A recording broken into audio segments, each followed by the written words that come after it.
waxaan soo ogaaday inay dadku ugu qeexaan habab badan oo kala duwan. dadka qaar waxay ugu yeeraan gabadhii ay toogteen Taliban, qaarna waxay ugu yeeraan gabadhii u dagaalantay xuquuqdeeda. argagixisada Taliban waxay isku dayeen inayna joojiyaan oo ayna kaxaystaan aniga iyo asxaabteeda maanta halkan ku sugan. baskii iskuulkeena sanadkii 2012 waxaan haystay 2 ikhtiyaar.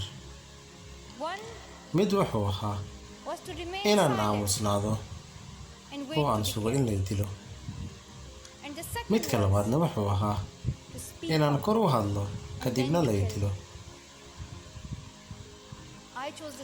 waxaan doortay midkii labaad.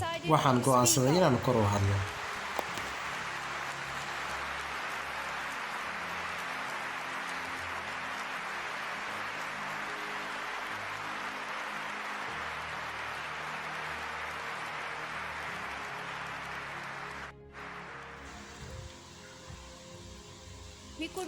annagu uma aanan istaagsanaan karin inaan fiirsano garsoorka argagixisada, kuwaas oo diidaya xuquuqda Allah si arxan darana u dilayo dadka, si qalad ahna u isticmaalayo magaca Islaamka.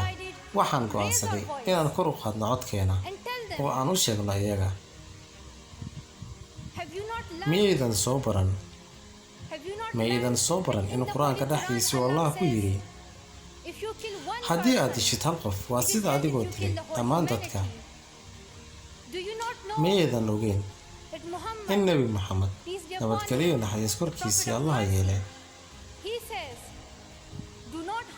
ha waxyeelayn nafsadaada ama kuwa kale? miyaydan ogeyn